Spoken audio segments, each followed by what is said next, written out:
Hi everyone, welcome to Korean Express YouTube channel. In this video, I'm going to introduce you all to a very important concept of Korean grammar. That is the Korean passive verbs. They have a very essential place in grammar and they are quite tricky to understand. But don't worry, we are going to learn them step by step in very basic manner. So you don't have to worry about how you're going to understand this concept. Okay? We are going to learn everything in a super easy way. Now, without wasting any time, let's begin. Now, here, I want to give a brief introduction before we dive into the topic of our video. Let's take a moment to talk about why learning Korean grammar is so important. As we all know, grammar is the foundation of any language. It helps you form correct sentences, understand others more clearly, and express yourself naturally. And when it comes to exams like TOPIK, that is the test of proficiency in Korean, having a strong grasp of grammar can really boost your score. So, in this video, I'm going to introduce you to a key grammar concept that shows up often in conversations, in textbooks, and yes, on the TOPIK exam too. And that is the concept of passive verbs in Korean language. So, as we all know how important it is for us to understand this concept, now, before we jump into Korean grammar, let's brush up our English grammar skills a little. And let's learn the concept of active and passive voice in English. Okay, to clear up all the confusion, if you are confused that once we were talking about passive verbs and now you're talking about passive voice, then you should be clear that whenever we talk about active and passive verbs, we usually talk about voice. Okay, so it's one and the same thing, active and passive verb or active and passive voice. Okay, don't get confused. So let's see what is the basic definition of active voice and passive voice. Now, in the active voice, the subject does the action. It is very simple. Whenever you are framing a sentence in active voice, then the subject does the action. The subject is active and it is making something happen. Very simple. And in passive voice, the subject receives the action. The subject is not doing anything, something is happening to it. Okay, so the very basic difference between these two voice is that in active voice, the subject is the one performing the action, and in the passive voice, the subject is the one who is receiving the action.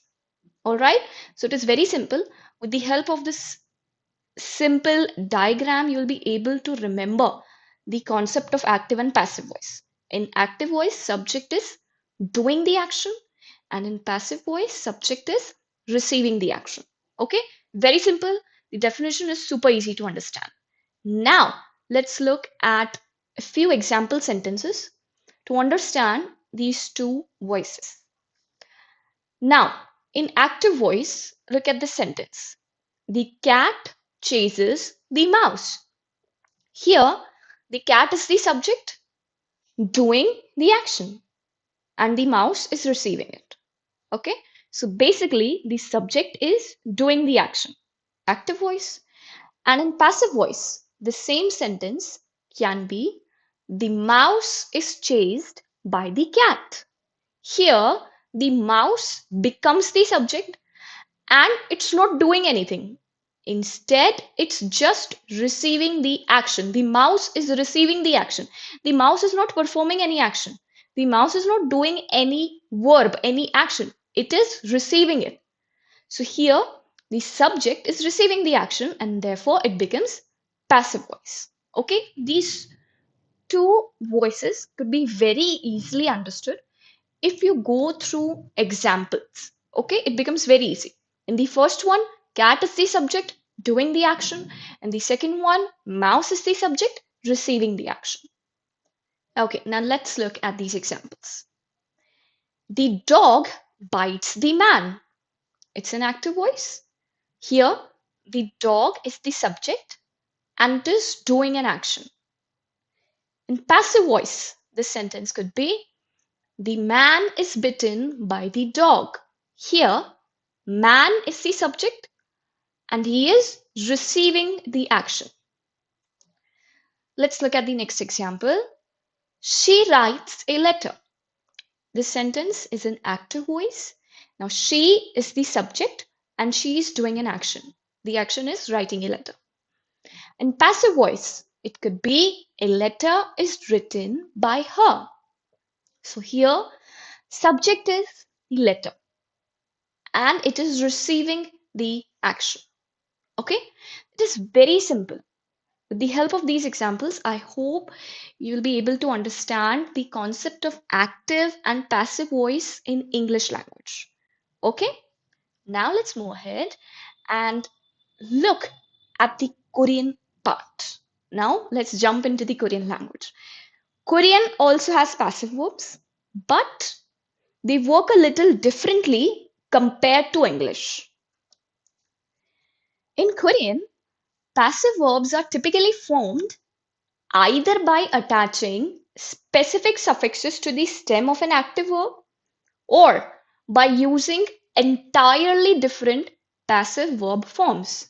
Okay, so basically, there are very simple ways to form passive verbs in Korean. Either you attach a specific suffix to the stem of an active verb, or you have to learn an entirely different passive verb form for a particular active verb. Okay, now here are some of the main ways to form passive verbs in Korean. The first one is by adding special suffixes or endings, e, he, ki, to the active verb stem. Okay, these suffixes they are added depending on the verb to create a passive form. There is a particular set of verbs that can be converted into passive form with the help of these suffixes. All right. Next way is to change hada verbs into thweda or phatta. Okay. So we know there are many hada verbs in Korean. They can be converted into their passive form by changing them into thweda or phatta. And the third way to form passive verbs is by adding achida or ochida to the active verb's stem. So these are the three main ways to form passive verbs in Korean. Now, in the upcoming videos, we'll dive deeper into how to form passive verbs and look at example sentences to help you understand how they are used in everyday Korean. Okay, for now, I just wanted you to get an introduction about this concept of passive verbs in Korean. Don't worry, we'll get through this and we'll understand how to form passive verbs and how to use them in sentences. So, stay tuned. Thank you so much for watching this video. Don't forget to like, share, and subscribe Korean Express YouTube channel. Thank you.